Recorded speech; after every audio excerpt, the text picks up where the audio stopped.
Okay. Hi, good evening. I was having a little technical challenge. So, good evening, everybody. Hi, Fran. I was trying to go on my computer and it kind of froze and then I couldn't get it off. So, hello again. I think it was frozen and it wasn't working on my end. So I'm going to go back to the old-fashioned way that I know how to do. Welcome, everybody. Thank you for coming. So I want to dedicate this class tonight to a few people. I've gotten a lot of requests from people who aren't feeling well. So first, I want everybody really to take a moment and really bring into their hearts a meditation for blessing for people that are sick, and that there should be a complete healing. Oh, look, it's somebody's birth, on the merit of the birthday people whose birthdays come in this time. And it's such a great time for a beginning. It's so, birthdays and celebrations and moving forward in the world. And so we all should really focus as one heart and one soul to bless everybody who needs a complete healing, should really have a complete healing. And I also want to dedicate to this class to a miracle, to Jeff and Clara Garrett, whose wedding I attended on Sunday. I've actually never been to a wedding with 12 people before. And I have to say it was so beautiful. Jeff has been coming to our house and our Shabbos table and in our lives for about 40 years, I think. And he got married this Sunday. And my son Mendel was the Masada Kedushin, the rabbi who married him. And he got married in their home, in their backyard, which was beautiful, in their new home. And it was really so special and significant. Of 12 people, everybody who was there meant something. And such deep blessings and really from the heart. It was such a unique experience. And it was really, I wish everybody who is on here tonight, I see a lot of beautiful friends, that whoever needs blessings, whoever needs a blessing to meet their soulmate should have that blessing this year. And whoever needs a blessing for children should have a blessing this year. And whoever needs a blessing for parnassah, a livelihood, which we're going to talk about tonight in the Parshas of Noach, should have a blessing. And for friendship and warmth and from illness, recovering from illness. It should be really, we're coming out of the holiday season and we're going forward in the world, and it should be a time of deep, deep blessings for everybody. So I want to begin with telling a story, but the story is connected to a timely matter. So every day, I've talked about this before, there's the concept of learning Chumash, which is the 5 books of Moses.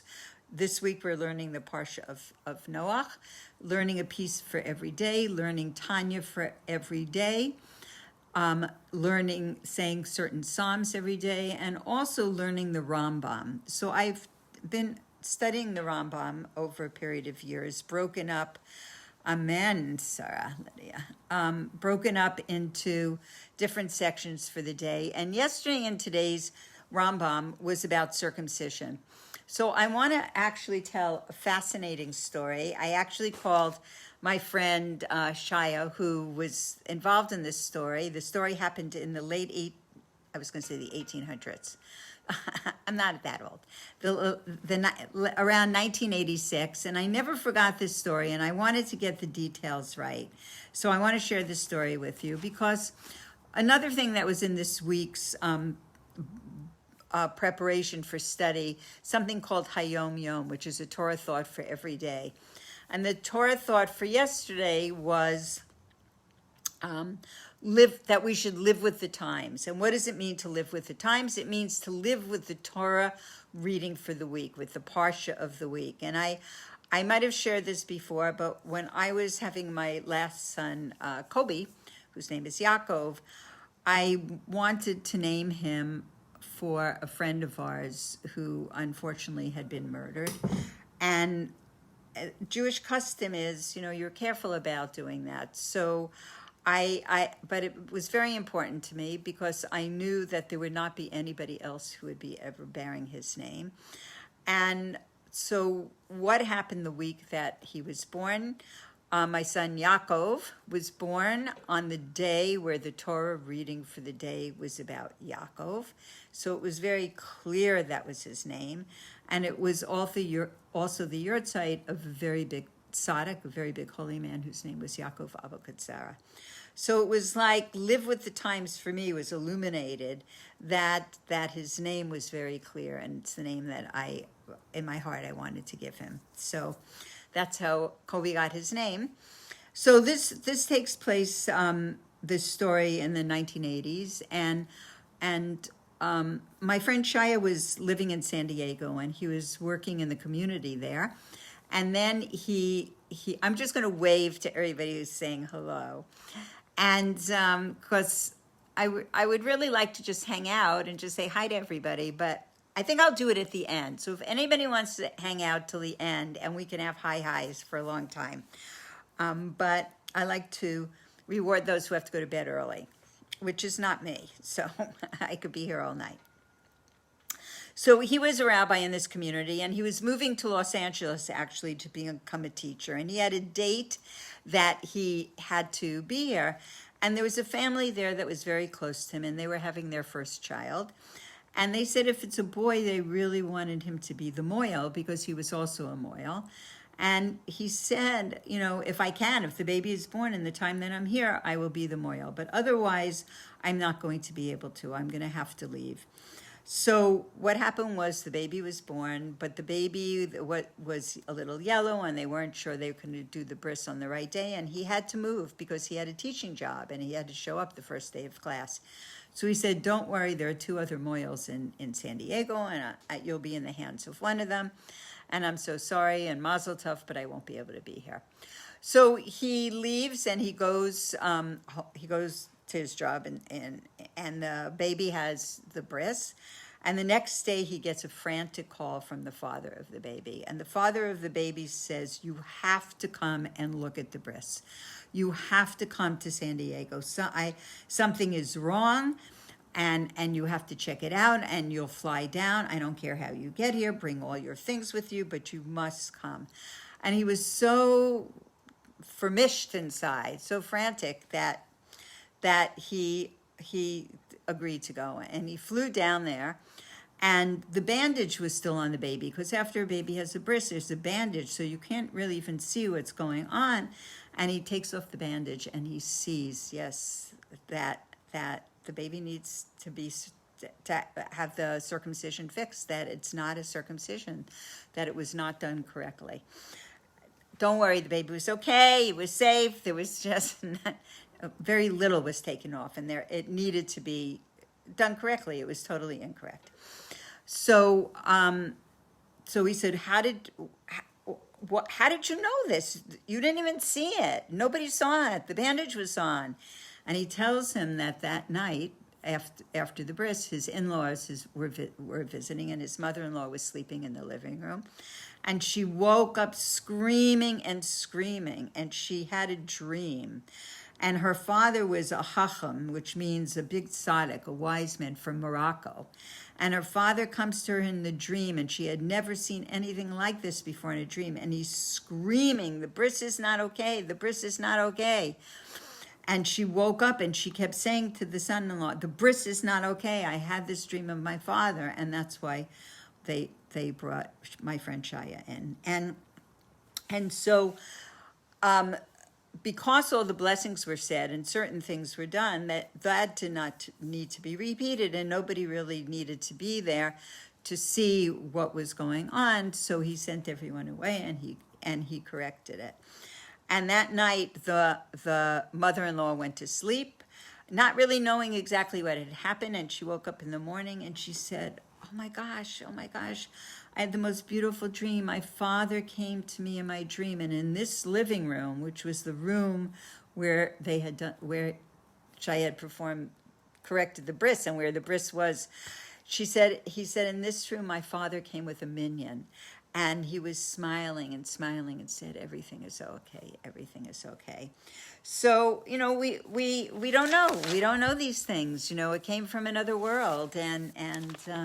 So l'chaim for whoever is having beautiful babies. And I know that there is a woman I don't know who's about to give birth in the middle of nowhere. And I'm going to try to help if anybody would like to help, and anybody would like to send in funds to help pay for this bris, where the Moyle is going to have to drive 10 hours round trip and perform it to a family that's lost their jobs and is living in the middle of the woods with, they're having twins and they have a baby. So anybody's welcome to help, and you could get in touch with me through the Chai Center. So l'chaim.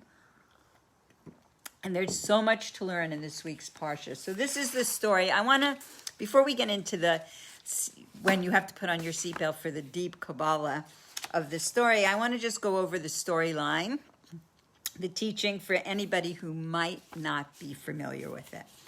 So this is the second book of the book of Bereshis, of the beginning of the Torah reading for the year. And it says that the world that existed before the flood, I'm sure everybody has heard of the flood. I shouldn't be sure. I think everybody has heard of the flood, the great flood that happened in the world. There's a lot of children's songs that are sung about it. I could sing one for you, but I think maybe at the end of the evening I might do that. So it says, the world preceding the flood had abundance, it had plenty, it had prosperity.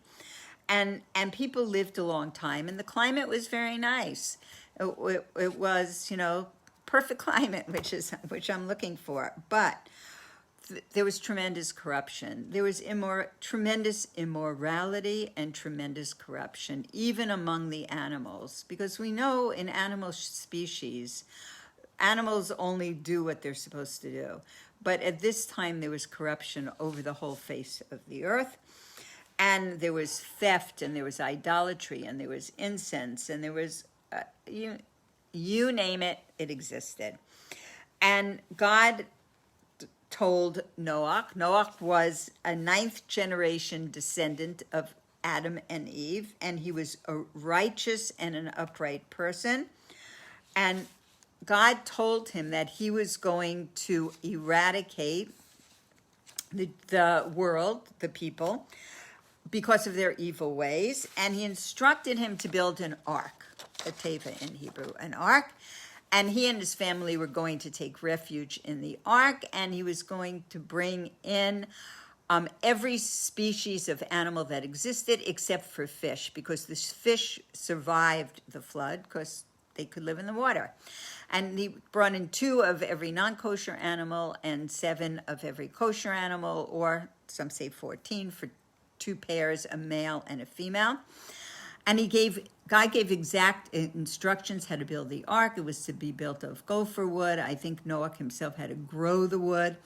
And it was sealed inside and out. There were 3 floors. The top floor was for Noah and his family. The middle floor was for the animals. And the bottom was for the waste material. And he gave the measurements. And it took 120 years to build. Now, Noah built it by himself. And it's an interesting concept because he was supposed to build it by himself. And then he was supposed to take refuge in it. So we just came out of Sukkot, and we have the holiday of Sukkot. And Sukkot is like we take refuge, like under the clouds of glory. That's what the sukkah represents. And you can have your handyman build your sukkah for you. You need to do something to the sukkah, but you don't have to exactly build it yourself. And I just want to interrupt for 1 minute because I see Bossy Marcus, and I want to say hello, and that we need to have a phone call because I'm sending someone to you this week. Okay, we can't resist when we want people to move forward in their Yiddishkeit. If you are really privileged to be sent by the Rebbe to spread Torah in the world, and you all are also. Everybody's a deputy here. Everybody who's attending class. really needs to care that every single Jew, and that's one of the messages of the flood, that every single person be reached, that anybody who shows an interest, let's find some wonderful, warm, exciting family like the Marcus family, or people from all over the world. There's Chabad everywhere. And there's rabbis everywhere, and there's shuls everywhere, and there's happy minions. So there's only one happy minion, but there are beautiful shuls everywhere. There are beautiful communities everywhere, and we want people to go, and we want people to be part of them, because the loneliness that people are undergoing when they're living alone and they have to be isolated is really wearing people down. And so when you have a community and people care about you, it can be life-changing. So if you know somebody, get them connected. Okay, so why did it take 120 years? Because the intent was that people should come and they should see that Noach is building this ark, and they should say, like, what are you doing and why are you building it? And it should come to bring people to tshuva, that they should know that God is not happy with the world. God is not happy with the corruption and the idolatry and everything that was going on, and that there should be a healing for the world. And the only way you could have the healing was to take refuge in the ark. There would be a change your ways to tshuva, come into the ark, and you will be saved from this terrible destruction in the world. And then you could go out into the world and move forward and move on. But nobody really wanted to take advantage of it. No, it didn't happen. People didn't do it. They didn't say, what are you doing? And they didn't say, can we come along? So there was this downpour, and it continued for 40 days and 40 nights. And then I will go on with that part of the story in a minute, but I wanna talk about what the waters were, and then we'll go on with the rest of the exciting tale of what happened in the parsha. So it says that there's a commentary that the flood was not just a punishment, but it was also a purification. The waters, they're called the waters of Noach, and the waters came to purify the world which was defiled. And how do we know that they were waters of purification? So it says that the flood lasted 40 days. What do we know about 40? There's so many things about 40. It says 40 is the measurement. There are what's called 40 seahs, is the measurement of the water in the mikvah. And that's why the mikvah is called the waters of, not the mikvah, the flood waters are called the waters of Noach, because Noach means comfort, it means tranquility, and it was called the gratification of the spirit. So we have to remember, I'm waving to the people who are saying hello, otherwise I'm going to interrupt for like 2 hours. So the waters were to purify, not just to punish, but the waters were to purify. And there's a further explanation that says that the same idea applies to worries and troubles in matters of attaining a livelihood, which are also symbolically called Mayim Rabim, many waters. And it says that many waters cannot quench the love of God. There is a mimer by the Rebbe Marash, and it says, which is a discourse, which is a teaching, and it says that the many waters the raging waters, meaning these difficult times, these troubled waters, will not be able to extinguish the great love we have for God. So, it goes on to say that the waters of the flood were very necessary. And 1 second, Phyllis said she was on something, and I tried to go on my computer, and I just want to close it because I just want to say I was trying to be technically advanced, and it wasn't working, and so I went on my computer, and it went on Facebook Live, but I didn't think it was working, and then I couldn't end it. Help. Okay, let's continue. That's a worry. That's a trouble. That's a trouble of the world. What can I tell you? So the waters were to rinse the undesirable elements off a person and give a person a broadness of spirit, a purification, a chance again. So, and it's, I just heard, I was listening to a class today. I'm not teaching anything from, this teaching is from the Rebbe, and I also have a teaching that I learned with Rabbi Josh Gordon, and from Chaya Brocha Leida from Sfat, and from Faye Yemini, of course. And I don't have a teaching from Yessi Jacobson, which I usually do study with him also. But I did hear him say that the stock crash of 1929 and the downturn in the economy in 1987 both happened in the parshas of Noach. So I think this is a turnaround because this has been going on. We've been involved in this downward trend for many, many months. And hopefully we will come into the broadness and we will come into the purification phase, coming into the Parsha of Noach. So it says the relationship between worries about livelihood and the flood and the mikveh are seen in the following way. What is the inner purpose of the mikveh? The inner purpose of the mikveh, besides a level of spiritual purification, is a level of self-negation, meaning moving yourself over, not making yourself the big important person in the middle of all this. And Maimonides writes, the Rambam writes, that one should immerse themselves in the waters of pure knowledge. That's where we're going. That's how we're going to anchor ourselves. That's how we're going to survive in this life of flood. And it says this is why the mikveh requires the measurement of 40 seahs. It's amount sufficient to cover the whole body of a person.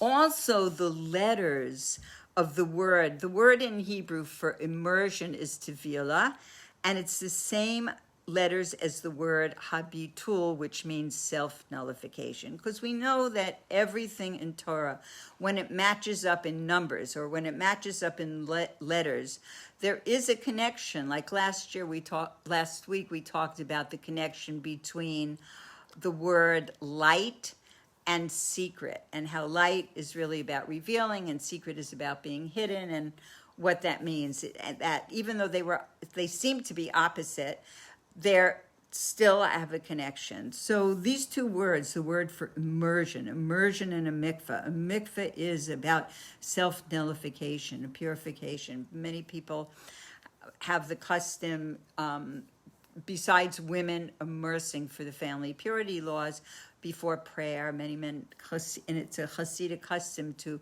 immerse before prayer. It means to step out of, when you go into this concept, it means to step out of your own ego. Because once you step out of your own ego, you can become a vessel for holiness. The whole thing what we're doing, the whole thing why we're learning, the whole thing that we're growing towards is to have a relationship with God. And how do you have a relationship with God? You make yourself into a vessel for holiness. And the mitzvahs, the commandments, are a great tool in helping us do it. And we're going to go on to some really great teachings that are going to go into it in much more depth.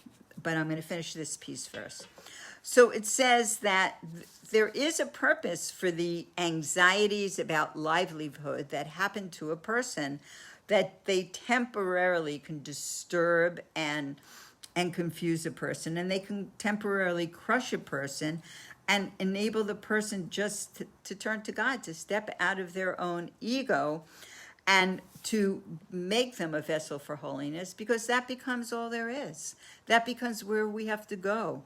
They want to anchor ourselves to the words of Torah. So it says that the ultimate intent is not a punishment, but to rinse and cleanse one of all impure matters. So we see the flood as a cleansing process, and the world received a spiritual cleansing, and it was spiritually redirected.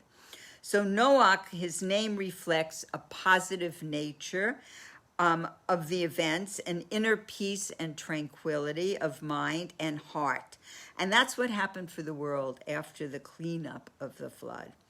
So it's called the evil waters. So when we're coming into the punishment aspect, the evil waters of the flood consists of two parts. One is called the great abyss, and the other is called the windows of heaven.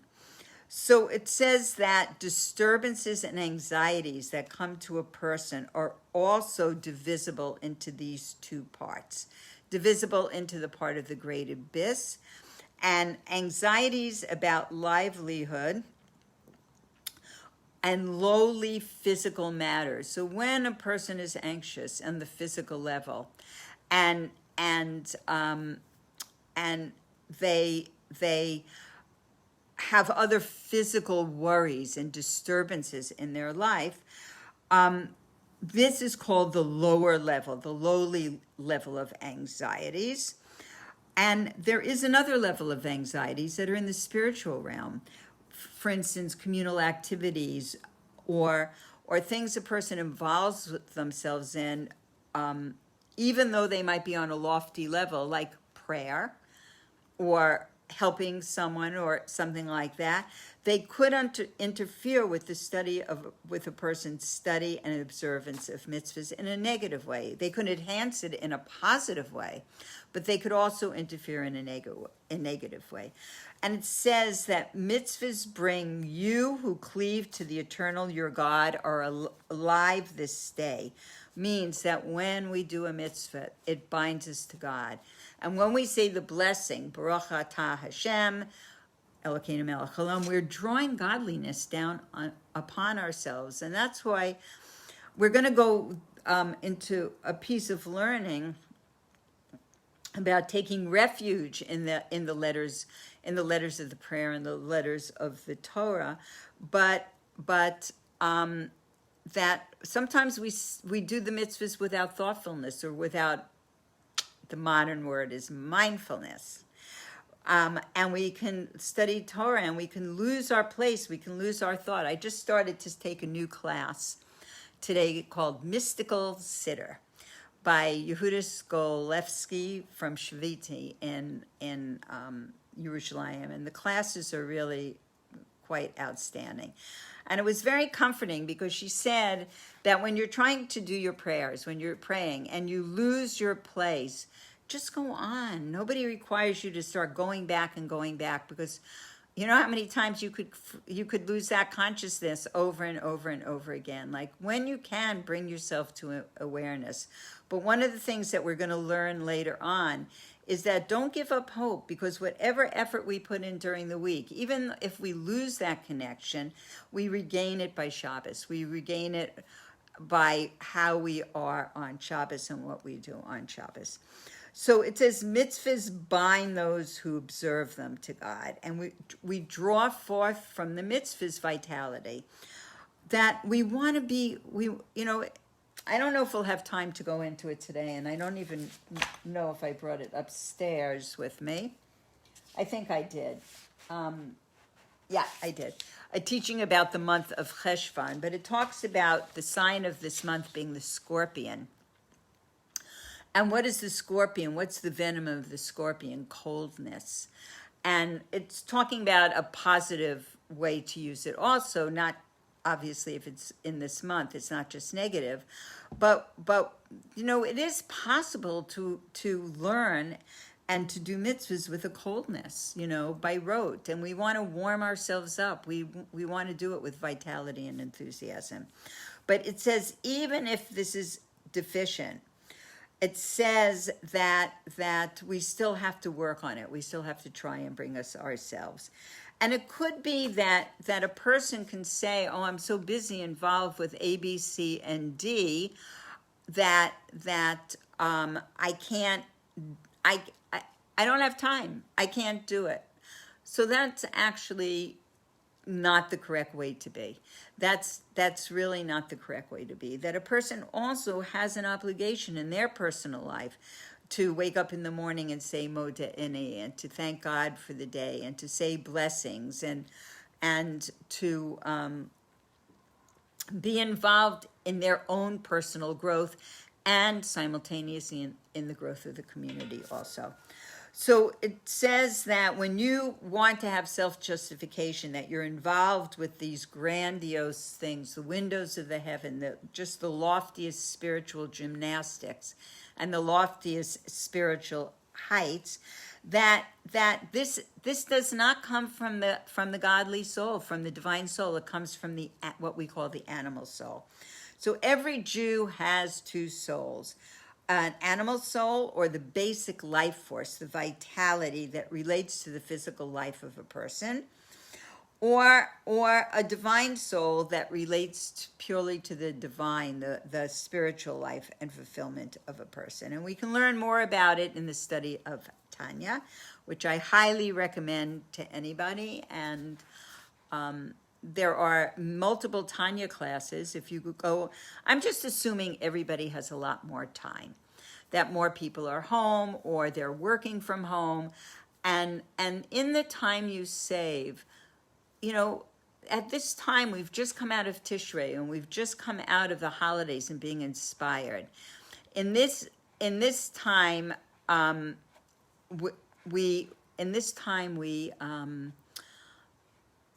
we need to add. We need to do something more. And I just see a question that about prayer. And maybe we'll do a whole class on it because it's so interesting. But I know I once learned that if a person even sighs from a deep part of their heart, you know, and asks God to help them, you know, it's a prayer. There are many, many ways of praying. There are many, many ways of praying. And I can guarantee that most of our old bubbies and, you know, they would sit with a book open and just cry, like the story I told last week, you know, just with tears. So I'm just saying, if you're going to put effort into it, that you know, we want to just try to be conscious for part of it, to put that effort into it and to make it meaningful to us. And I think really the most important thing to remember in prayer is who we're praying to. You know, that it's not just words, and it is very important to pray in the language that you understand. And I have been ambivalent going back and forth many times because I'm not perfectly fluent in Hebrew. And, you know, I don't want it to be a Hebrew exercise of learning how to say the words. You know, it has to be from the heart. You have to understand the words. And so it's a process to work on. That's all. It's a process to work on. And there are many. So I'm taking this class called Mystical Sitter, and I'll share little tidbits from it as I learn. But I felt it very helpful. What I learned today was, you know, don't get stuck and think, oh no, I wasn't paying attention, I have to go back. You know, you were present, you showed up. Now go on and try to pay attention. Okay, so let's see what we're up to. Okay, so it says that the animal soul can interfere. The animal soul can be a block to us, you know, going forward. But we want to engage the animal soul so we have its life force and vitality to serve us in creating vessels of holiness. And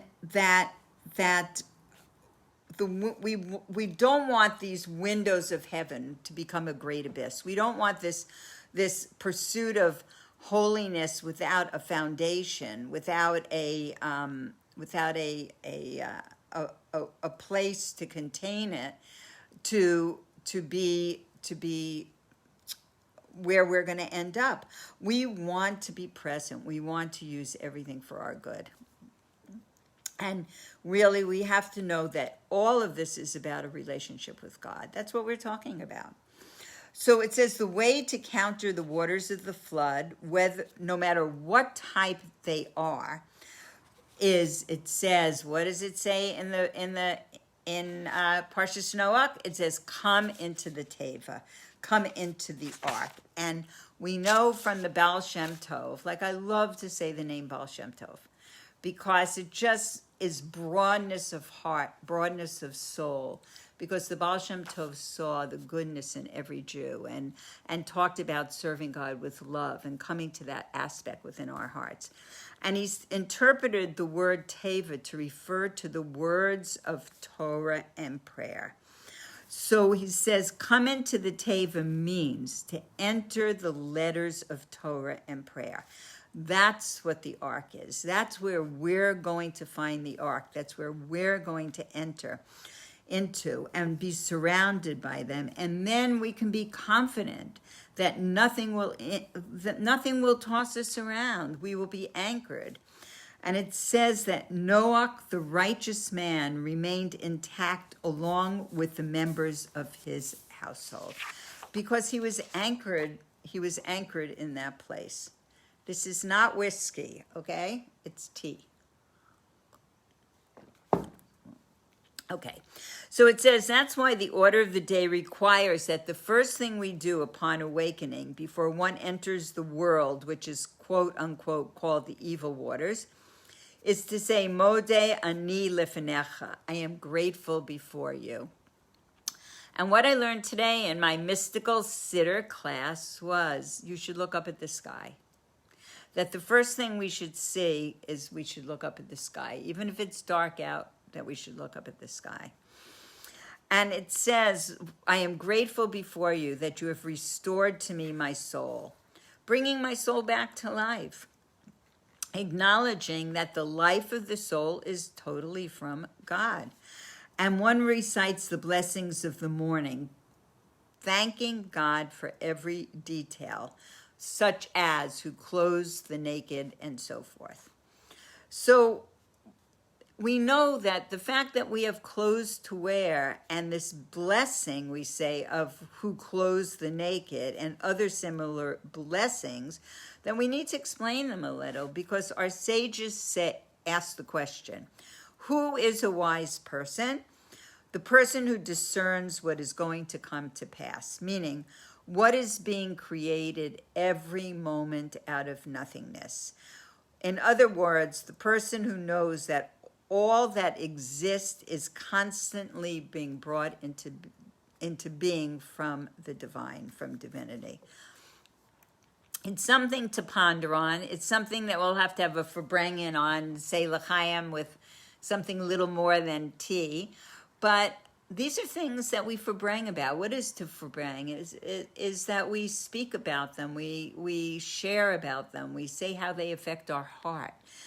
Because we don't want it to remain in our head. Yeah, I can say, yeah, everything is being created every moment out of nothingness, but how do I bring it down into my being? That's what we want to know. How do we bring it into ourselves?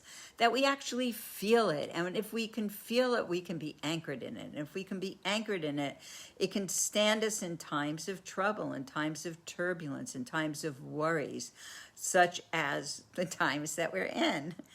We're in a living laboratory. I used to say, I live in a living laboratory of children. I have to share that I once, when I lived in this neighborhood, but further up on top of a hill, and it was a time that maybe all my children lived at home. And I got a knock on my door one day from a Chinese woman. And she introduced herself, and she said she's been living in the neighborhood for about 3 months, and that she was from China. And she was an exchange teacher that was here. She was boarding by somebody's house for 6 months. And she was studying the school systems in America. And she wanted to know about my school. It was so interesting that my school had children of all different ages. And I started to laugh, and I just said, well, the 12 children that are here are actually my children. They're not my school. And she couldn't even get the concept, because I don't know if it's still the same now, but at that time in China, she had one child, and she said it was against the law to have more than one child. But I'll never forget that. She wanted to know what kind of school I was running. So, okay. Moving along. So it says the Zohar relates a story, and he says, Rabbi Yeshe, the elder, would pray that God provide him with food, even when the food was sitting before him, and he would not eat until he recited that prayer. So it goes on to say that the fact that the food continues to exist, the food that is sitting in front of you, and you're going to say a blessing on it, and you're going to eat it, that it continues to exist is because God in his goodness constantly renews the food. And he says, who renews the work of creation constantly every day. And the prayer for food remains relevant even when the meal stands on the table, just like with all our other needs. We don't see that level of creation, we don't see that level, but all I can tell you personally for me, how I came to understand this, is that I was blessed to have have a holy teacher. And I have a holy teacher. I have many holy teachers, but I did have the Lubavitcher Rebbe, who learned from his teacher and his Rebbes, who learned from his Rebbes, who learned from his Rebbes, all the way back to Abraham and Sarah. And I trust that lineage. And that's how I know it's true, and that's how I know how to stand in the world and to move forward in that direction.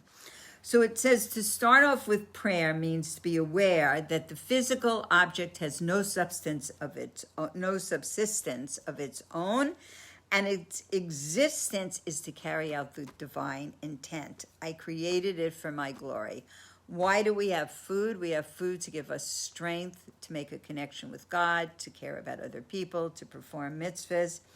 And it says this kind of an awareness enables a person to deal with all matters of the physical world without any fear of the evil waters. That when today, in a world that's so turbulent and a world that's so upside down, that when a person starts to have fear, that they can put themselves into an awareness of God creating the world and keeping the world going, just like he reinstated the world after the flood of Noah, that the world kept on, the world refreshed itself. And we'll go into that a little more in a minute.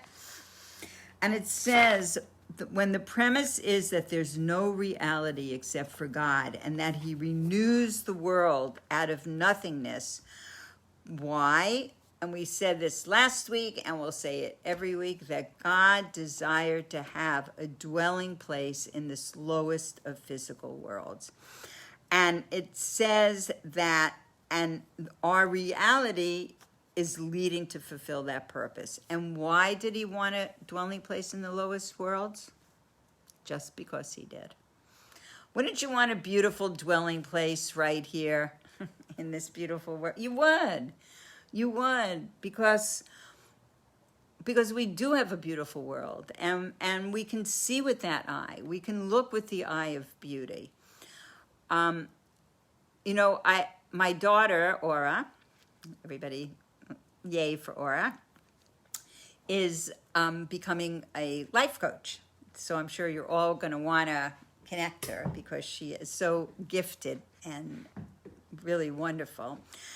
And so because she's in a seminar, she's been staying here for a few days because she has to get on the seminar at 6 a.m. in the morning, and her children would be on top of her at 6 a.m. in the morning. So she's been sleeping over.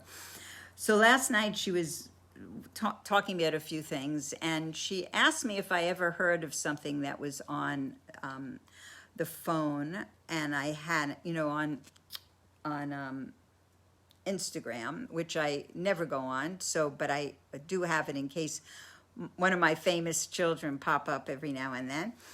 And she showed me a story that was so beautiful about a woman that was pregnant with a child, and that she was told that when they did an ultrasound that this child had some horrible condition that almost nobody in the world has ever heard from, and what did she want to do about it? And of course she wanted to go through with the pregnancy, and then right before she was going to give birth, at some point she said that they told her that it will be impossible for the child to breathe, that wherever her lungs were supposed to be are not going to be there, and they're going to be crushed. And so they called all their friends to be in the waiting room when she was giving birth so they could all just pray pray for this soul no matter how it was going to leave this world. And that was what their intention was.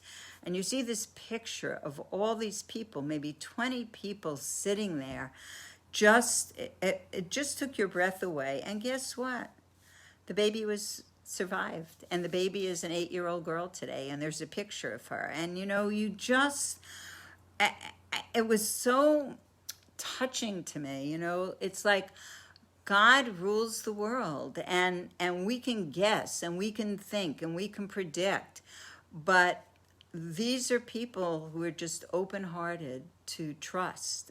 They weren't being naive. They were just open-hearted to trust. And so for all of us, this is what it's telling us. The fact that the Parsha of Noach is right at this time of year, and that the world is going through such an experience, we have to trust that everything will be okay. We have to trust that God is in control, and that he only wants the best for us, and that we are going forward. We're going forward towards Mashiach in whatever way that's going to come into our lives. But we were promised that it will be good. I was promised by the Lubavitcher Rebbe, and I believe him, and I'm passing that on to you. So it says, it goes on again to say, come into the Teva, come into the words of Torah and prayer, and always be surrounded by them. So it says, even one's involvement with physical concerns, which is a form of your spiritual work also, that everything, how you maintain your health, how you maintain your body, to have a healthy body, to function properly. People are doing incredible things. I go to the beach every morning before sunrise to walk. And this morning at the beach, and I think I'm a big shot, okay? I'm walking, and you go there, and there was about 50 people swimming in the water, like at 6:30 a.m., like without wetsuits. I mean, I swim in a swimming pool that's 90 degrees, without wetsuits, swimming, and then getting out and doing a run down the beach. It was so beautiful. It's like watching a flock of birds, like greeting the dawn. That they're functioning, they're embracing life, they're creating healthy bodies. I'm never going to do that, so I'm not going in the water, and then going to run on the beach when the water is like 70 degrees. But if you want to take me to the Caribbean or to Tahiti, then maybe we have something to talk about. So it says the only way to rid oneself of floodwaters, no matter what kind, is to come into the Teva, to come into the Ark, to come into the words of Torah. Because then you can remove the things that aren't holiness, and you can set everything in order, and in all your ways you can know God. So it says also in this Torah portion of Noach, it's telling us of the pressures of life. So we know in the Parsha Bereshis, last week's Parsha, that Eve was evicted. They were evicted from the Garden of Eden. Eve was to give birth with a lot of difficulty and to raise children with a lot of difficulty. And we all know it's not easy, but the end result is great. But the journey might be challenging. And for Adam, he had to make a living, and it wasn't easy. It said, by the sweat of your brow, you will have to till the soil and make a living for yourself. So it says all these stresses are called turbulence. Like the turbulence of Noach's waters, the waters of economic pressure. And today, there is tremendous economic pressure in the world. Whether there's employment and there's unemployment, both, and each has its own pressures. And again, the Rebbe Marash in his discourse said that the raging waters will not be able to extinguish the great love that we have of God, that we have to hold on to that. And like, we don't want to miss the boat. We don't want to miss the boat. It's a very profound saying. So it says that the Baal Shem Tov says, go into the Teva, the words of Torah. We use our prayer and Torah studies as an anchor. So, you can even have that conscious thought when you start to learn that you're anchoring yourself. And when you devote time to Torah, it's like if you were having a business meeting, you would put a sign out, like, do not disturb, I'm busy for the next hour. We have to do that with Torah. We have to do that with ourselves. Put your cell phone in another room if it's too tempting to look at. Take it seriously. Give the time to it. And when you devote time, you will get the reward, because anything you don't put time into, you don't get the reward. You know that if you go and you exercise, you will get the benefits. And if you do good deeds, you will get the benefits, and on and on and on. And it says, Baal Shem Tov says, these words of Torah have to light up our world. That's what we want to do. Like, did you ever, anybody lived on the East Coast, there were fireflies. In the summer, there were these little flies, and they would light up everywhere. It was very exciting. So we want to light up our world. We want to have light. We want to have places of light and holiness, and have faith in God. And it says in the Hayom Yom that God will bless you in whatever you do to be anchored and centered. And it says the sun will come out. And in the end, God blessed Noach, and he said, be fruitful and multiply, contribute, help in the world.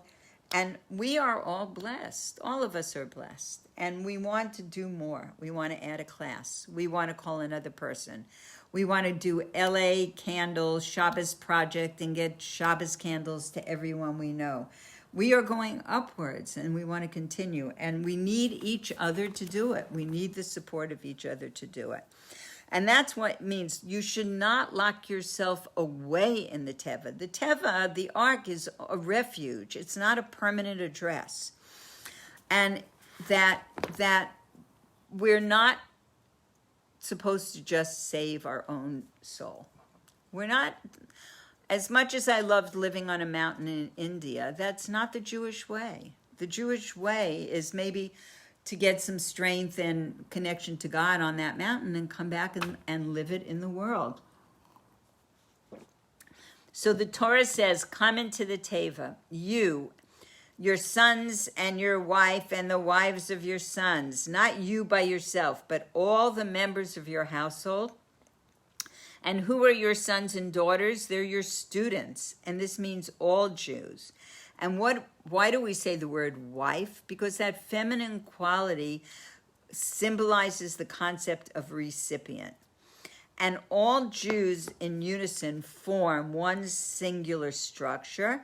So everyone receives from everyone else. Everyone is a recipient. Everyone.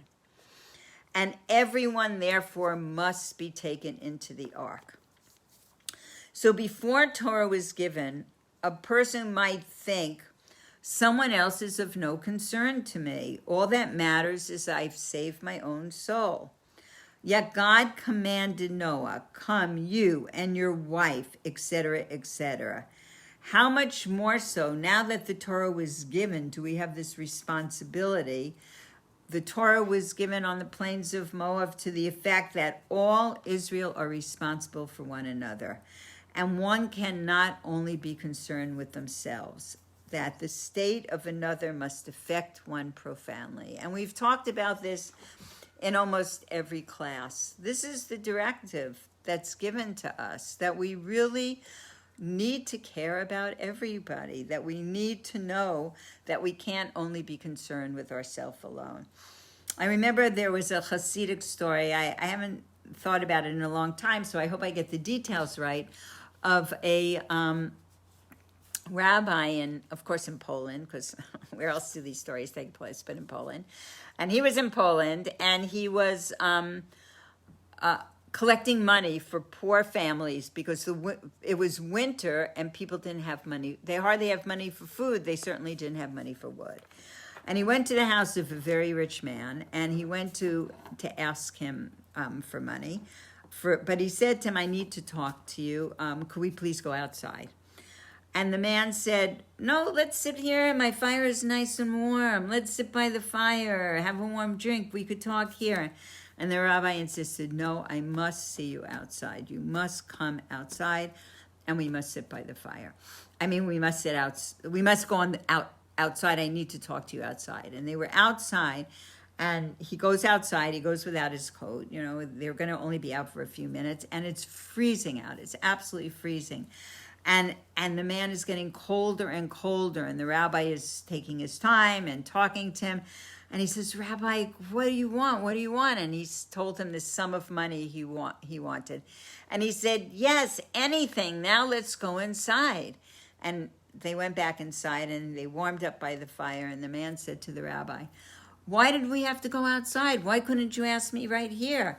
And the rabbi said to him, because if I asked you right here next to the warm fire, you would have given me, nothing, because you would have been warm. You wouldn't have understood what it means for a person to be cold. So I needed you to be outside where you would understand what another goes through. So we must understand this, and we must connect. And there are many ways to do it. And I really want to emphasize that it doesn't only have to be with financially helping another person. It could be emotionally helping another person. A person could be lonely. A person could be scared. Many things. And we can give in this way, to make a phone call to somebody who doesn't get a phone call, to care about another person is quite tremendous, and that we can do it. It doesn't hurt us. It only helps us. It gives to us. It saves us. So it says, in the human body, we know that the health of any one organ affects the health of all of them. Like, you can't have an infection in your foot and say, oh, well, I don't care, it's not my head, because pretty soon it will be your head. So it is with the total structure of the community of Israel. The spiritual health of any one Jew affects the others, and that if you do not become involved, then there's something missing inside yourself. That it's like you have a puzzle. If you have a puzzle and you're putting your puzzle together and you're missing 3 pieces, you're not happy. I can tell you that. So it says that the obligation to have an influence on others, and especially your household, your inner circle, your friend, you go out in concentric circles, that it's not just, oh, by the way, I'm going to do this for you. It means real involvement. It means personal involvement. And it says that it should be not in a perfunctory manner of discharging one's duty, but with full concentration of mind and heart. That's what we have to put in. And it says everything requires divine assistance. It's very important to ask for God's help. Why not? Just ask. It's extremely important. And it says, even after Noah had already entered the ark, there was still a need for, and the Eternal shut him in, meaning assistance from above. And it says, the question is asked, who gives the Torah? And gives is in the present tense. So one who recites this blessing is conscious that they are actually at the moment receiving, as if they are receiving the Torah directly from God. And the same applies to prayer, that one could pray without the prayer stirring them inside and influencing their daily life as it should. But then there is the principal meaning of come into the ark, not to remain in the ark, but to come back out of the ark and to have an influence with what you've gained in that refuge, to transform the world into a dwelling place for God. So it says that about the Baal Shem Tov, that before prayer, he would wonder whether he would retain his physical life after prayer, because he wasn't sure, because of this concept of klos hanefesh, the yearning or the expiring of the soul, which possessed him during prayer. And I remember learning that he used to hold something physical, like a bagel, something physical in his hand to keep him grounded while his soul soared.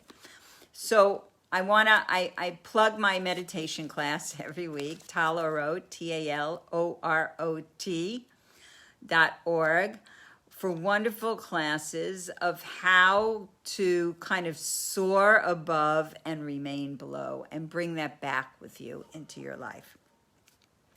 So, and we know that in order for Torah prayer to be like it should be, one needs that the Eternal shut him in, like the Eternal had to kind of shut the door of the Teva and give assistance. And how do we get divine assistance is when we concern ourselves with another person. And God instructed Noah to bring into the ark all such mundane things that might become lost in the flood, all worldly things that could be destroyed or lost for lack of some effort on our part, has to be brought into the ark and sublimated and for God's purpose.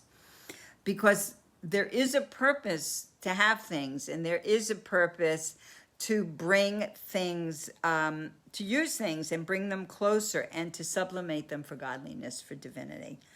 And it says, come into the ark, even to the point of, of just being present, but with the knowing that you're going to go out afterwards. And there is a profound perception of God in terms of your God or our God, the God of Israel, Elokeinu, our God, that leads to the manifestation of God as King of the universe.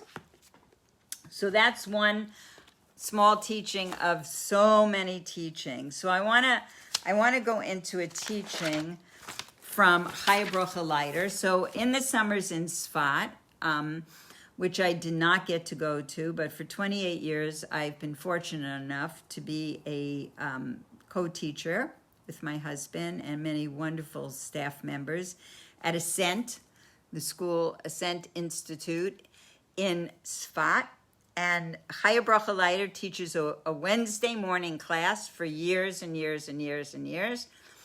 And she started up her class again with real people in a real class situation. And I always went every Wednesday morning, and so she included me. So I want to go over some of the teachings because her enthusiasm level is like off the charts when she teaches. And it's a very interactive class. And also, I just felt like I was there in Ascent because there's always too much noise. So like, half the country's on lockdown. How much noise could they be there? There's buzzing and sawing. They're constructing. And there were people coming in and out of class. And I said, I feel like, the world is going on somewhere else. And we're in this like little bubble here. But it was really a very beautiful class. And I'm going to share it with you. So it says that the dove, the Yonah, which is the dove, came back with an olive leaf. And it was cut. And there's another teaching that I'm going to go to. Yeah, we'll have time. I mean, I'm here forever. I don't know why I'm saying we'll have time. I could stay up all night. So it says that this dove came back with this olive leaf. And so the question is asked, if everything was destroyed, where did the leaf come from? So it says, out of all the trees in the world, the olive tree is the most strongest. Even if one root is alive, the whole tree will replenish itself quickly. And I just want to tell you about such a profound experience I had with olive trees. I was in the holy city of Hebron, and I don't know I was going to say raise your hands. I don't know who's been in Hebron or not, but when you come into the city of Hebron, there's one street, and you come through a part that connects to Kiryat Arba, and then you pass the Marat HaMachpelah, which is the burial place of Avram, Yitzhak, and Yaakov, Sarah, Rivka, and Leah, and Adam and Eve, one of the holiest places in the world, and place that my husband and I have spent a lot of time in. And then you come down the road, and then there's the Avram Avinu neighborhood, and then you go further, and there's the Beit Hadassah neighborhood, and then you go up a very steep hill, and that's Tel Rameda, and that area was the grounds of the first palace of King David, who lived there for 7 years before he lived in Jerusalem. Then you go further up, and there's the Jewish cemetery, and there's the grave of the Rebbe Simonu Harachel. But from Tel Rameda, from the community of Tel Rameda, there is a way to get back down to the Avram Avinu neighborhood without going back down that very steep hill and then around the housing area, Beit Shisha, Beit Hadassah, and then to Avram Avinu. And the way is through an ancient grove of olive trees. And there's a wonderful person, Baruch Marzel, who is one of the pioneers in Hebron. He's run for Knesset a few times. He was very connected to Meir Kahana. And he said to me one day when I was going to go back to the Machpelah to pray, do you want me to take you on the olive grove way? And I said, sure. And we walked through this grove of, I don't know how many, a huge amount. I won't venture to guess, but a grove of olive trees that were the oldest trees, he said, in Eretz Yisrael. And just the peace and the energy and the essence of being there among these olive trees, walking through them on this ancient path that who knows who walked there. It was really something really quite extraordinary. So the olive, we know that the olive tree has this sturdiness to it, and it replenishes itself very quickly. So it says the Yonah, the dove, had to pluck a fresh olive it had to be nearby. It had to be near the ark. It had to be somewhere where he could fly out and fly in. And it says that he left 3 times. First, he left. They set him out to see if there was any dry land. First, they sent out a raven, and the raven didn't really go anywhere. It came right back. Then they sent this dove out, and it left, and it came back with nothing. It came back. Then the next time it was sent out, it left, and it came back with this fresh olive leaf in its mouth. And the third time it was sent out, it didn't come back, means it had found a place to perch. So we call the flood of Noah, and the question is asked, why Noah? Because his parents were told, this child will comfort us. Also, if you take the word Noach and you spell it backwards, it's chen. It's this grace, this level of grace or beauty. So it says that this level of comfort was born with him in a world. There was a prophecy that one day this will bring comfort. There will be comfort. There will be this level of Noach. And what was his work? It was not just to get rid of what we call tumah, impurity in the world, but it was to bring more tahara. It was to bring more purity. So it wasn't only to eliminate, but it was really to raise the level of purity. And it says that the whole world went through this process of being lowered in the level of impurity. The impurity was destroyed and the purity was raised. And the basic story is that there was extra purification.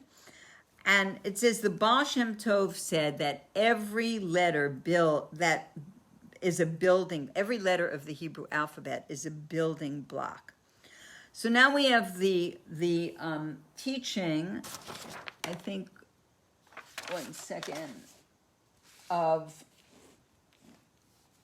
maybe I skipped it when I was going over the general story of the Tzohar. So the question is, it says about the Tzohar, make it in the ark. So the question is, what was it? So there's a debate about could it be a window? But certainly we know from the word sohar it means brightness. So that's why the concept of window was brought in. God was saying, make brightness, make brightness. So it says when you make plans for any type of building, you want to make windows. But do you need a special command? It was a little confusing. Do you need a special command for windows? We know that it will be a flood, and the ark is going to be like a submarine floating on top of boiling waters, because some of the waters came from the rain and some of the waters came from underground, from the depths, and they were boiling waters. Did you ever hear of hot springs? Oh yeah. Maybe that's why I like hot springs so much. It's a Torah concept. So, and so you might think that if you're going to be surrounded by darkness and rain and boiling waters, you might not need windows.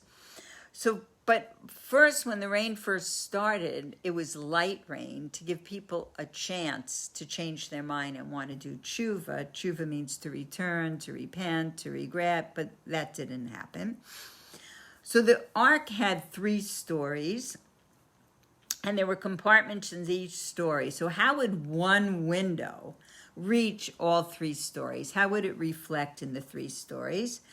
And why would you even want to look out at that darkness and gloominess? So Rashi is asking, what is this word sohor?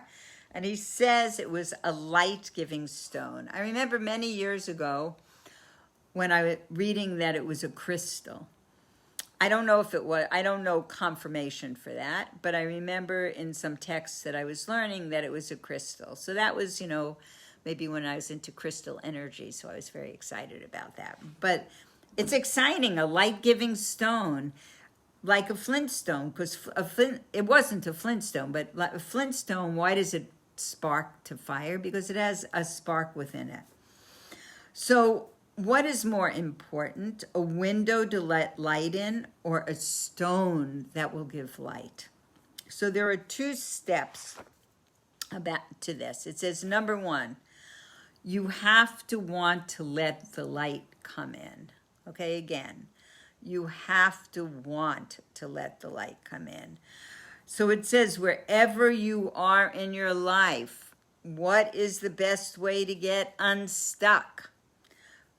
By wanting the light. And the second is you search, and then you let the light come in, and then the light comes itself from within, from the search. The light comes from within. So it says there are 2 ways to go through a flood. 1, you want the light, and number 2, you let the light come in. And then you want it, and you receive it, and you search for it, and it comes from within. And these are 2 different things. When you receive the light, it becomes life-giving.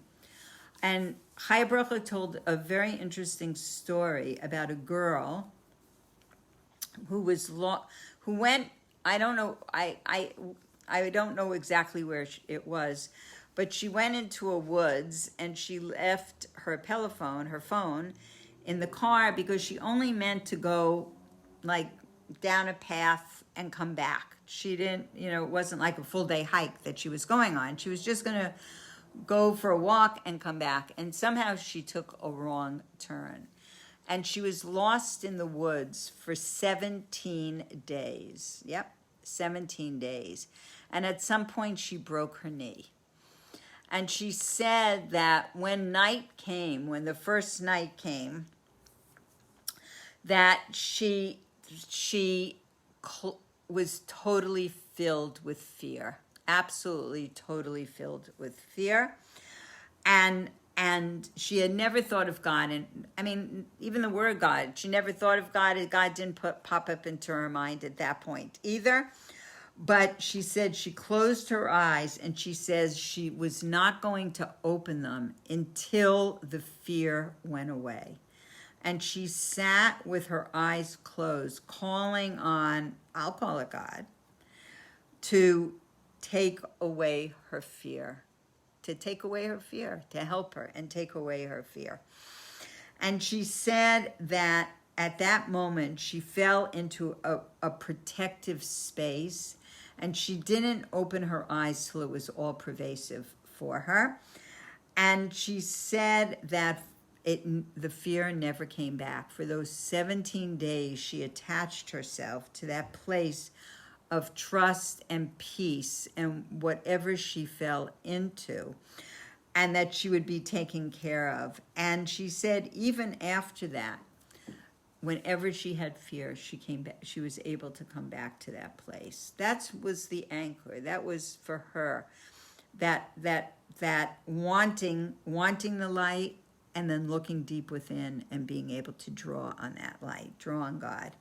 So you have to want to receive. It's very important. That's part of the process. And it says that God is holding on to me. This is what Noach was saying. Because this part of Noach was also taking care of himself. You know, we know that when he and his sons were in the ark, that, you know, it wasn't like when I go to the hot springs, I just kick back, I lay on the lounge, I go in and out of the water, I teach some Torah. But for him, he was feeding the animals day and night. You can imagine like hundreds of species of animals that had to be fed constantly, absolutely constantly. And it says there's a little story that said he wasn't feeding them the lion at the right time, and the lion even bit him. You know, that shows a lack of gratitude. So when the flood was over, God says, go out. And he says, go out with your wife and your sons and their wives and all the animals, and you should all multiply on the land.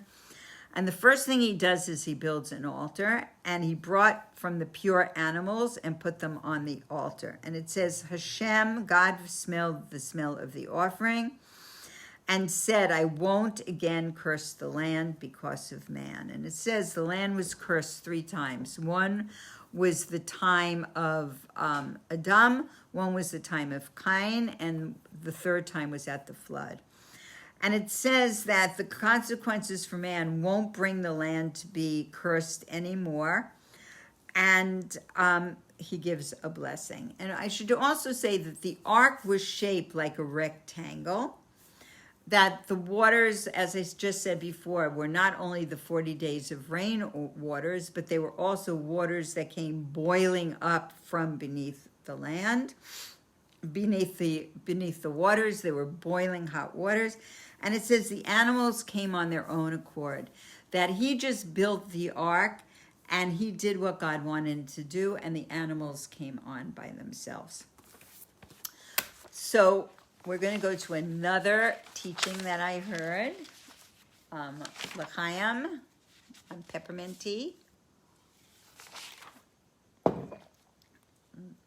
Okay.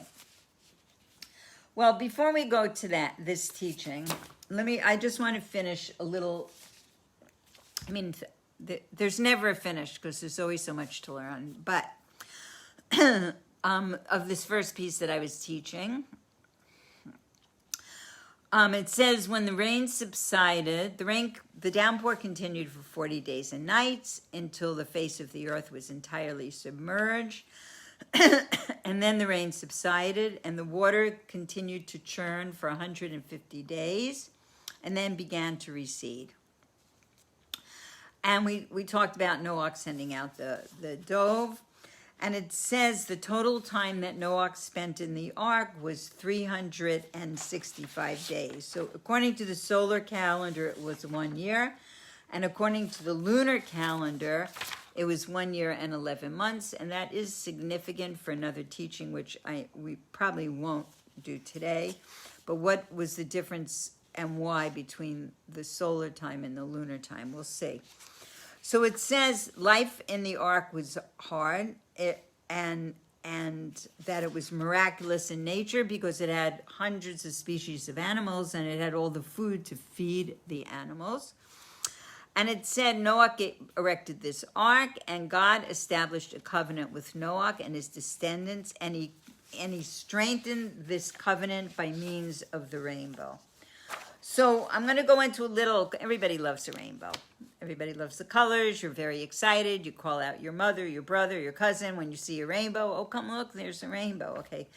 So it's also, not only is it colorful and it lights up the sky, but it's also a reminder of tragedy. But there is a special blessing that how many people knew there's a special blessing you say when you see a rainbow?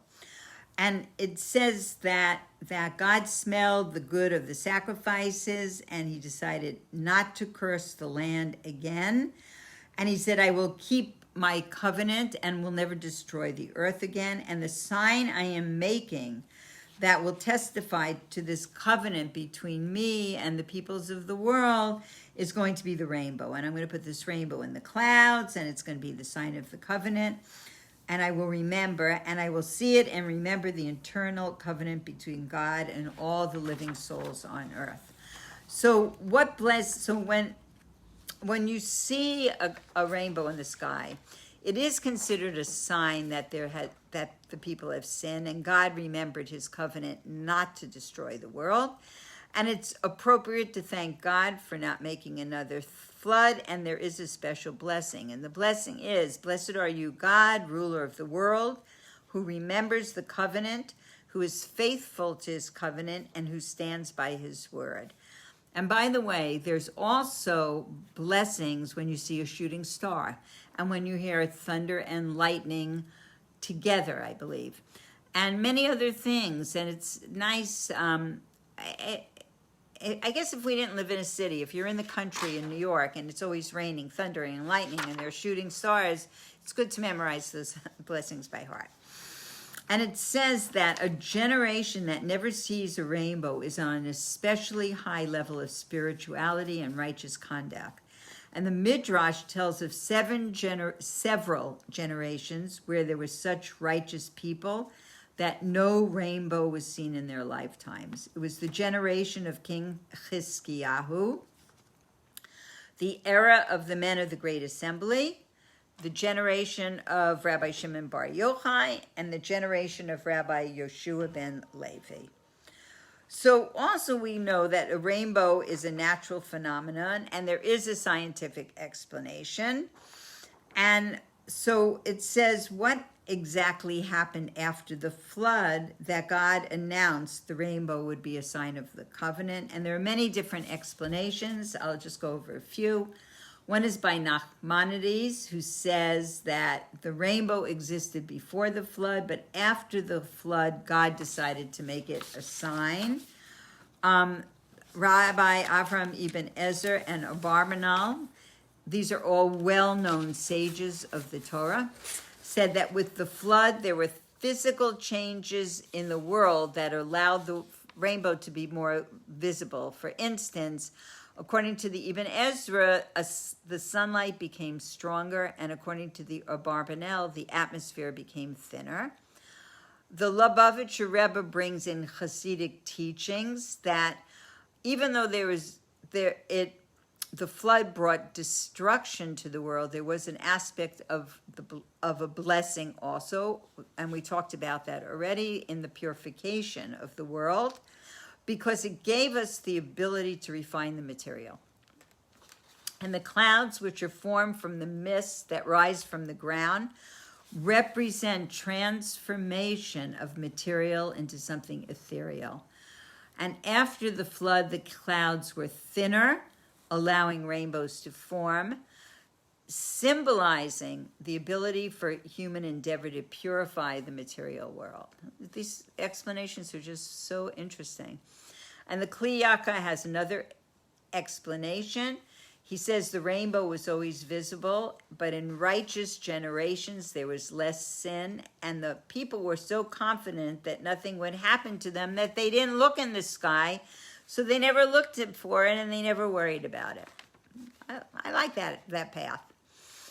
And it says that a rainbow is not only a sign of sinning, but it can also be a sign of divine revelation. And the prophet Ezekiel described a vision where he saw the divine presence like a rainbow in the clouds on a rainy day with a corona around it. And this was how the glory of God appeared. And I saw it and fell on my face and heard a voice speaking. I mean, these are beautiful. And the Zohar says that before Messiah comes, a especially bright and colorful rainbow will appear. May we merit to see it soon in our lifetime. So that is a little something on the rainbow, which was the covenant that was made. So it says that also following the flood, God told Noah and his children, gave them the commandment of procreation, having lots of cute little grandchildren, babies in the world. And and they also could eat animal meat for all you animal meat lovers. This was the time that it started, making sure the animal was not alive, and meat was forbidden up to this point. And then he planted a vineyard. There's a whole story that happened with his sons, which we will not go into right now. And also there's something very interesting that happened, which was called the Tower of Babel. So a multitude of nations gathered in the valley of Babylon, and they had the joint goal of challenging God, and they began building a city. So it says they all spoke one language after the flood, and they each understood each other well. And they wanted to build a tower that would reach to the heavens to make them equal to God and make it possible for them to stay together. And so God decided to destroy their arrogance by destroying their ability to understand one another. And he confused the people by splitting them up into 70 different nations and tribes with a language of their own, because Babel means confusion. And so the tower had to be given up, and all the people scattered to different parts and directions of the world. And it says that there are many interesting explanations. So it was taught that they built the tower with the intention of piercing the heavens. I mean, I wonder what was in their tea. With the intention of piercing the heavens with axes to drain all the water therein, making it impossible for God to bring another flood. And another interesting idea was that there were three groups, each with their own plan for the tower. One wanted to climb the Tower of Babel to get out of the way should another flood come. A second wanted to use it as a shrine for idol worship. And a third group wanted to use it as a platform from which to battle God. There was a Rabbi Natan who taught all of them wanted to serve idols. And it goes into many, many descriptions. It says the Maharal of Prague explains the Midrash and teachings to mean that they saw the flood as a natural occurrence that took place, and the purpose of the tower was somehow to change what they perceived as the natural weather pattern. Interesting. There was another rabbi from the 16th century, Rabbi Sforno, explains that their plan to place an idol on top of the tower was it would gain universal acclaim as the world's tallest shrine and greatest god, making it the center of worship for all, with the result that the one who ruled the city would rule all humankind. And it really actually goes on and on. I'm not going to go into the different, explanations, but you can read about them. And it says, where did they go wrong? That's the most important part of this. Their error was that they saw survival as an end in itself. They wanted to make a name for themselves. They wanted to ensure future generations who would read about them, to know about them. And it says that this was the beginning of the end, because unless a soul or a cause is filled with positive content, corruption will ultimately seep in. So, So that's a little about the Tower of Babel. And then I want to do one or two more pieces. So I'm combining, this is a piece of Torah that I heard from one of my favorite teachers, Faye Yamini, combined with some teaching that I learned from a wonderful Rebbetzin who teaches in Yerushalayim. Her name is Rebbetzin Malka Friedman. And I was privileged to many times attend her classes, and wow, the knowledge, and it's just so extraordinary that during these times of my not being in Israel, that I've been able to learn on Torah classes with so many wonderful teachers that I usually only could learn with for a very short period of time every time that I was in Israel. I mean, there's so many, even though the non-blessing is that I'm not in Israel, and I have another grandson who left tonight, so I have actually three grandchildren studying in Sfat this year, all from Boston. For whoever knows my son Maish, his kids are there. And then everyone knows I have a beautiful daughter. And I want to dedicate this part of the learning to my daughter Hindela, whose birthday is on the 7th day of the month of Cheshvan. And it's the day that we begin to pray in Israel, that we begin to pray for rain. And it says that Yaakov went on his way, and it's referring to the 7th day of the month of Cheshvan, which will end up being this coming Sunday. I also want to say it's the first yahrzeit of our nephew, Yaakov Shmuel ben Shlomo, my husband's nephew, Ronnie, who is very beloved to him. And it's his first yahrzeit this Sunday, and I also want to dedicate the learning to the elevation of his neshama. So it says on the 7th of Cheshvan we pray for rain, and the whole idea is that from the time Simchas Torah is over until the 7th of Cheshvan is 15 days.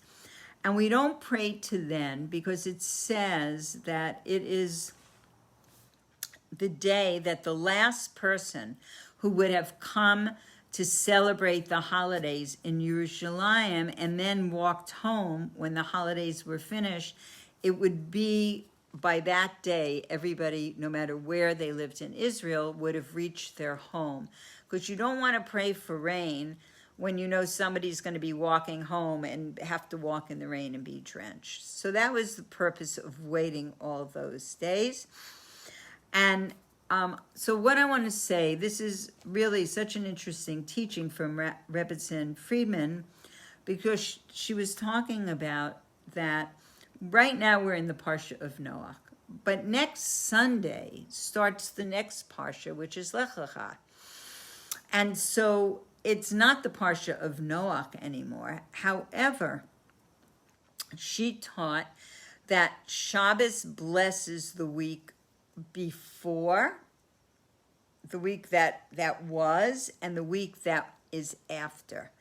The week that is coming after the Shabbos and the week that is before Shabbos. And such a beautiful teaching that I want to share connected to this. And the reason she taught this was because it's connected to Sunday, because the waters of Noach and the fact that there had been rain, that is this Shabbos, yet it's still connected to the following Shabbos. And that Shabbos, that Parsha, we begin on Sunday.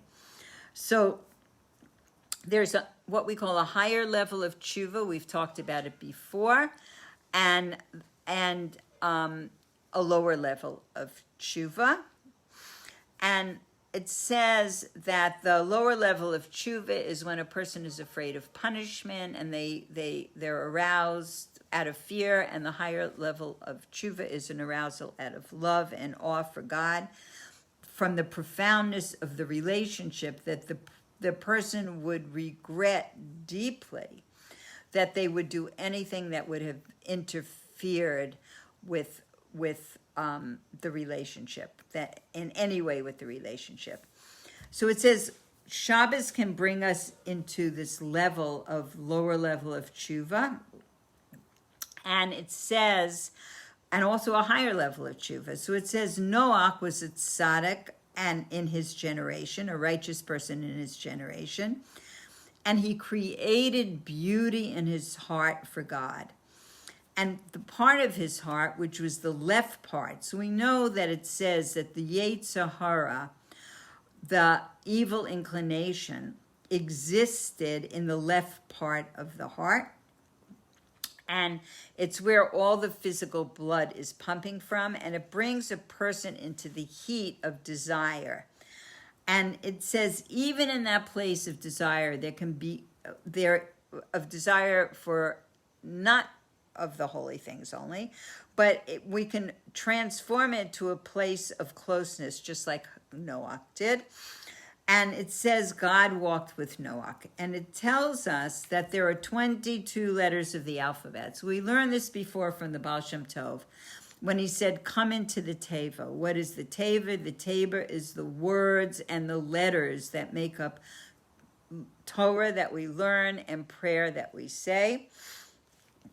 And it says that a person learns these 22 letters, and during the week before Shabbos, a person learns and a person prays. And all their, like I was telling you in this class that I'm trying to learn to have like more kavanah, more intention, that we can be praying totally without intention, and we can be learning without intention, that the words can have no life force. So, but all of everything that we have learned and we have prayed during the week before Shabbos can be elevated on the Shabbos. When we go into that Shabbos, it's like going into another level of the Teva, another level of the Ark, and all of those things can be elevated on that Shabbos, because there's a separation on Shabbos between the world and ourselves, and from the evil of the world, and all the avoda, all the spiritual growth that we do during the week can be elevated. So it says Noah had 3 sons, and it says these 3 sons are connected to the 3 days after Shabbos. And it says that the 3 days that come after Shabbos, which is Sunday, Monday, and Tuesday, receive holiness from that Shabbos. So we know that on Shabbos it says that we get an extra soul, that everybody gets an extra soul on Shabbos. So that the 3 days after Shabbos receive the holiness of the last Shabbos from this neshama yotera, this extra soul. And we know the soul is made up of 3 levels: the nefesh, the ruach, and the neshama. And the 3 days after that this extra soul leaves, it departs in levels. It comes in levels, and it departs in levels. So on Sunday, it says the level of the extra soul that's connected to the level of neshama, which is the highest of these 3 soul levels. By the end of Sunday, it leaves. The level of soul, the extra soul that contains ruach, the level of ruach, which is another level of soul, by the end of Monday, that departs. And on Tuesday, the level that's the lowest level of soul, which is nefesh, from the extra soul that we get on Shabbos, by the end of the day, that departs. And it says that we can use this strength of Shabbos and this extra soul in very positive ways. So on Sunday, the level is connected to thoughts, holy thoughts that we might have. That's the level connected to neshama of the extra soul of Shabbos. On Monday, the ruach is connected to dibur, words that we speak, words of holiness, words of kindness. That's connected to the extra soul on Shabbos. And on Tuesday, any deeds, pure deeds that we do that are connected to the level of nefesh. Now, the next 3 days, Wednesday, Thursday, and Friday, take their level of extra soul from the Shabbos to come. So Wednesday all day represents the level of nefesh, the lowest level. And Thursday represents the level of ruach, the next level up. And Friday represents the level of neshama. So we are never left without Shabbos. That's the thing I loved about this teaching. That we're connected Sunday, Monday, Tuesday, Wednesday, Thursday, Friday, Shabbos. We're 3 days before and 3 days after. We're connected always to Shabbos. And it says that we have Shem, who is one of the sons of Noach, that a person gets a name by Ruach HaKodesh, that a parent names their child according to Ruach HaKodesh. Like you think you might be naming your child after Aunt Lily. But maybe there is some Ruach HaKodesh connected to the soul, that neshama of your child that is connected to Aunt Lily, that you feel, and that's how you are naming that child. Ham was busy in Torah, and Yafis was talking about the beautiful things in action. And all of this has to do with Kedusha of Shabbos, because we separate out the good from the bad. So it says that the dove, when it came back to the ark, returned towards the night. So it says before Shabbos kind of enters in, that level of neshama that is connected to the extra soul, the neshama yotera that we get. Why? Because it separates the evil out. That's the moment when Shabbos comes in on Friday night, that the evil is separated out, and we extract the good from the bad. And then it says that there was an olive branch in the mouth of the dove, and it was cut off. And that reflects back on if there were words that had no kavanah, no intention, no connection that you would say in prayer and study during the week. It's connected to that. And that we get this extra strength from Shabbos. And it says Noach was aware of Shabbos' ability to give us a level of what we call das, knowledge, understanding, and that it has an ability to give us this level of das, of everything that we said, things that we even said that didn't have kavanah, didn't have intention.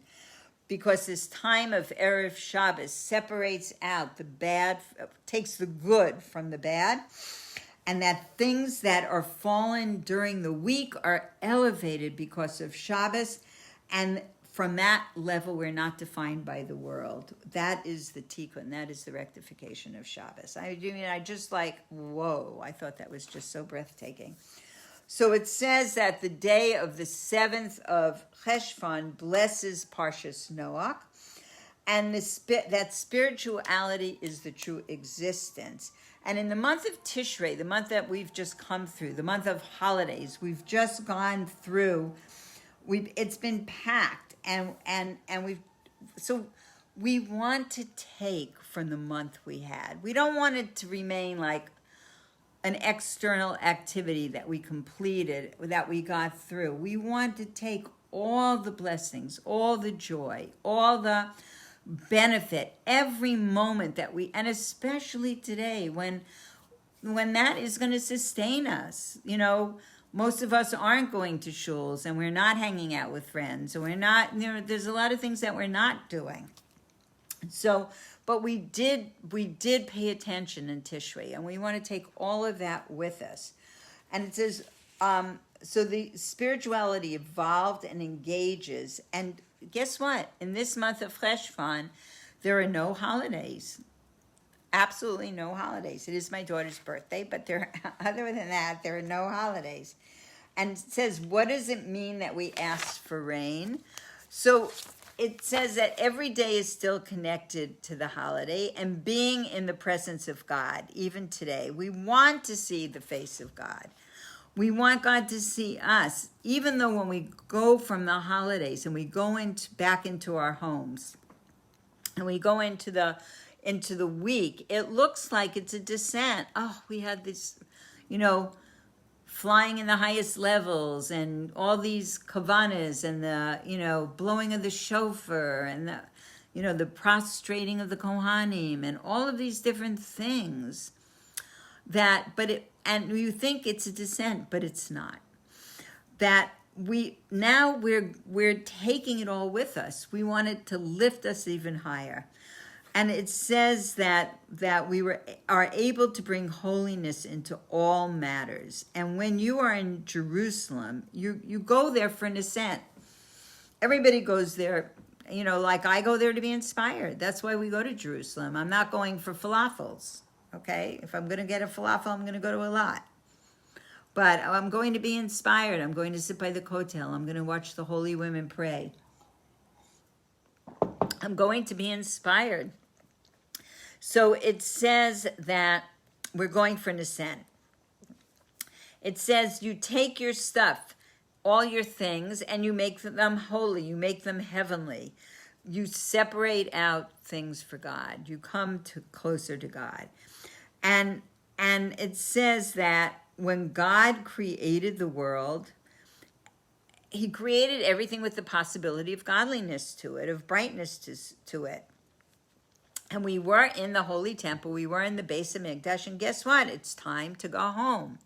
So we know that when God said the spies, why didn't they want to go into Israel? Because they thought it would be a descent. They didn't want to have to deal with the physical world. So it's not a simple answer. It says that people want to do something meaningful. But what is the ultimate happiness in the world is doing the will of God. And the will of God is forever. It's every day. It's no matter where you are, you take it with you. But where do you work the hardest? It's when you go home, when you go back to your place.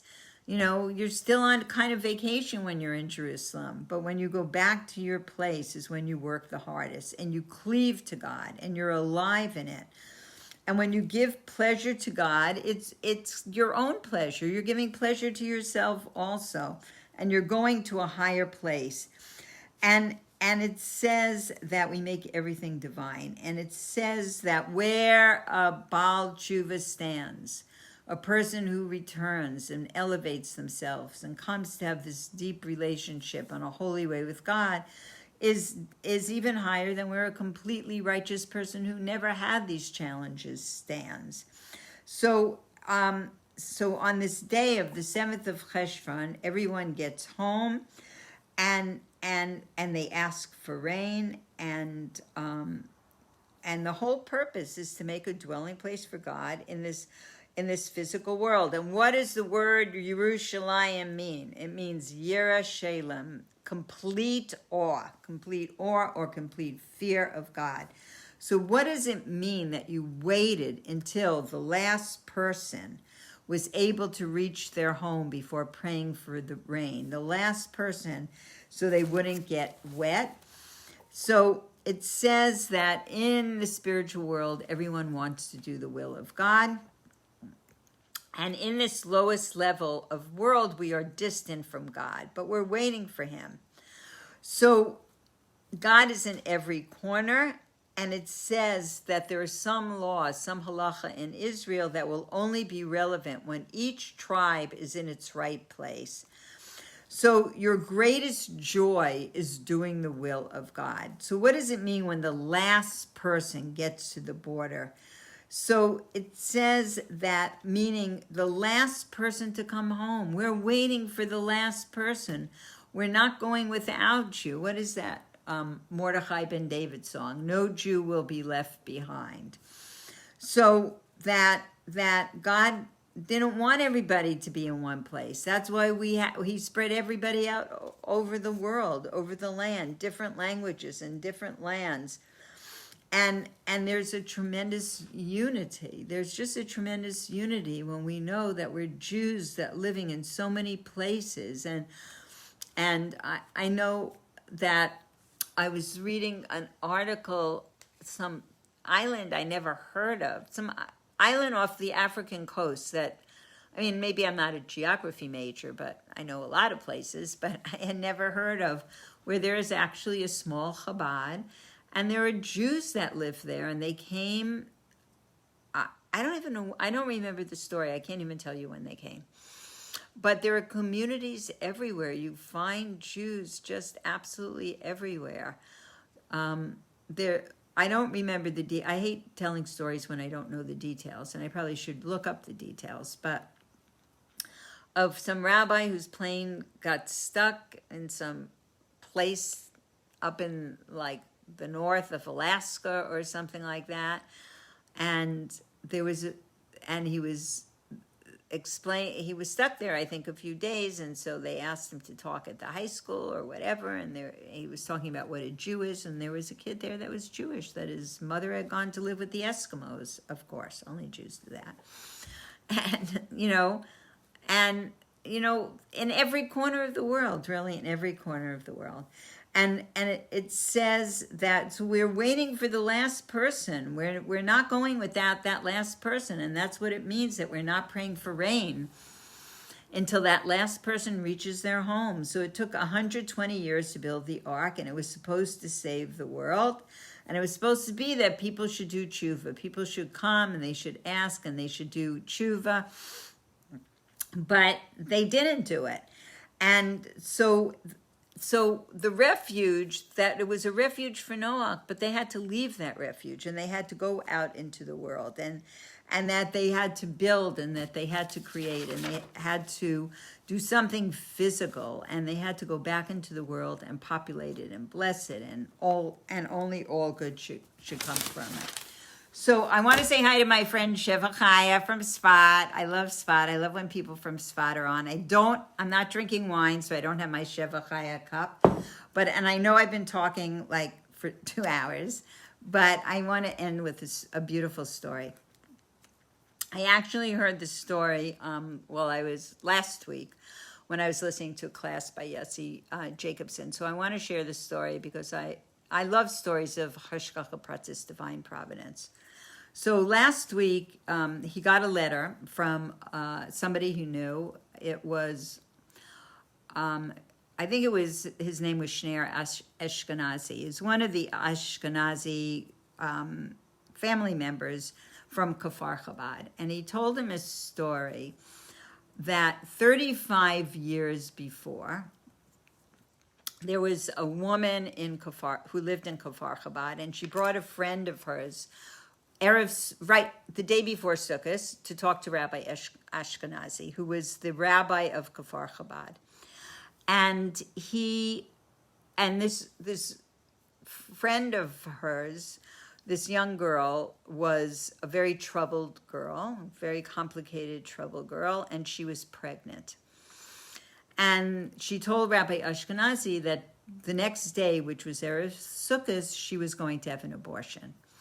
And the reason she was going to have an abortion was that her father would murder her if he ever found out that she was pregnant. So Rabbi Ashkenazi asked her to please, he said, listen, call them up tomorrow and make the appointment for after Simchas Torah. It's the holiday time. Certainly nobody knows. Your father won't find out in this time. It was the beginning of her pregnancy. Nobody will know. Don't do it now when it's the holidays. Make your appointment for after the holidays. And she agreed. So he and Mrs. Rebbetzin Ashkenazi during that time were frantically looking for a family in Europe that they could convince the girl that there was a family that she could live with and have the baby, and then they would find somebody to adopt the baby. And they called everybody they knew in Europe, in all the different cities in Europe. But she, as I said, she was a very complicated girl. It was not a simple situation, and nobody was able to do it. And it was like the day before Simchas Torah, and Rabbi Ashkenazi was davening in the shul in Kfar Chabad, and next to him in shul was someone who he didn't know, and he introduced himself, and his name was Rabbi Gurevich, and he said he's from Lyon, France. And he goes, oh my gosh, I'm looking for somebody from France. And Rabbi Ashkenazi tells him this story, and this rabbi says, I will take care of it. I will find a place for her. And they were able to convince her. And the Ashkenazis raised the money. They gave her some money of their own for spending money. They raised the money for the ticket, and they sent her off to Lyon, France, and she gave birth to a girl. And they found a family in Lyon that had been struggling with fertility, tried many years to have a child, was never able to have one, and they were just overjoyed to adopt this girl. And they had a very graciousness of heart, and they made sure that they would always be able to provide a plane ticket for the mother if she ever, and she did, want to come from Israel to visit. They were very open to that. And they raised this girl. She went to the Lubavitch schools in France. And when she was older, older teenager, she came to Israel. And the first thing she did was go to Kfar Chabad. And when she met Mrs. Ashkenazi, she just embraced her and thanked her so much for basically saving her life. Because she said without them, she would not have had life. And how grateful she was and how much she appreciated it. And then she went back to France. And that was, basically the end of the story. And this year, because in Montreal, there was another son of Rabbi Ashkenazi. His name was Chaim Ashkenazi. And because of the coronavirus, he could not daven in the shul where he normally davens, and davening wasn't happening for a while. And then there was a small Sephardic minyan a block away from his house, and he started to go there to daven, to pray.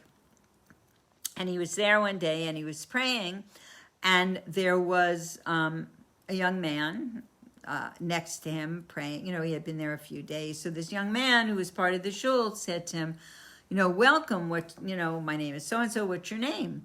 And he said, his name is Chaim Ashkenazi. And the young man said to him, where are you from? And he said, I'm from Eretz Yisrael. And he said, where in Israel? And he said, from Kfar Chabad. And he said, would you happen to be related to Rabbi Ashkenazi? And he said, yes, that was my father. And this young man said that he was the husband of this girl that the Ashkenazis saved. And that she had just given birth, I think it was Pesach time, she had just given birth like 3 days before to a baby boy. And what they would have wanted most would be to have Rabbi Ashkenazi be the Sandek, but he was no longer alive.